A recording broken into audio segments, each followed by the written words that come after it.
TMC सांसद शत्रुघ्न सिन्हा का बयान ऐसे समय पर आया। उन्होंने स्पष्ट कहा है कि हमें बांग्लादेश की हर स्थिति पर नजर रखनी होगी। हमें क्या प्रोवाइड कराया जा रहा है मीडिया के जरिए, पहले हमें इसकी जांच कर लेनी चाहिए और इसके बाद बोलना चाहिए। टीएमसी नेता ने ये कहा है कि यूनिस साहब को तो नोबेल प्राइज मिल चुका है, तो इन्हें उम्मीद है कि वो ऐसा कुछ नहीं होने देंगे। सांसद ने आगे कहा है कि देखिए, अत्याचार कहीं भी होता है, ये गलत, ये जाती है, लेकिन मामला दूसरे मुल्क का है। दूसरे मुल्क के मामले में हम लोगों का कहाँ तक बोलना उचित होगा। शत्रुघ्न सिन्हा ने आगे कहा कि हमारे पास जानकारी जो है वह सही तरीके से आ रही है कि कुछ मीडिया के थ्रू आ रही, प्रचार की थ्रू आ रही। हमें इन बातों को कोई खास जानकारी इसके अलावा नहीं है।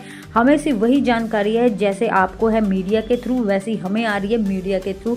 बाकी हम इसके बारे में कुछ अच्छे से नहीं जानते हैं। उन्होंने कहा कि ये मामला सोसाइटी इशू अगर आप कहते हैं तो इस मामले को बहुत सोच समझकर बोलना चाहिए, सही लोगों को बोलना चाहिए, सबको नहीं बोलना चाहिए।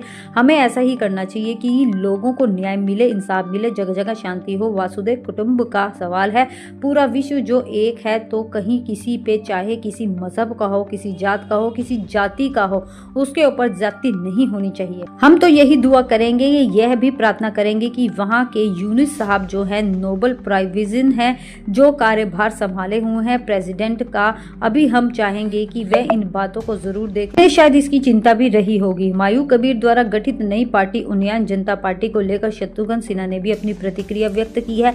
उन्होंने कहा है कि इस नई पार्टी से पश्चिम बंगाल की राजनीति में कोई खास फर्क नहीं पड़ेगा। ममता बनर्जी की लोकप्रियता पर इसका कोई असर नहीं होने वाला है। शत्रुघ्न सिन्हा ने आगे कहा है कि पश्चिम बंगाल की जनता ममता बनर्जी के साथ खड़ी है। उन्होंने उदाहरण देते हुए कहा है कि कुछ दिन पहले ओवैसी पश्चिम बंगाल आए थे और उन्होंने यह पूरी कोशिश की, लेकिन नतीजे कुछ और ही निकले हैं। कोई कैसी भी किसी भी प्रकार की पार्टी बनाए, इससे कोई खास फर्क पड़ने वाला नहीं है।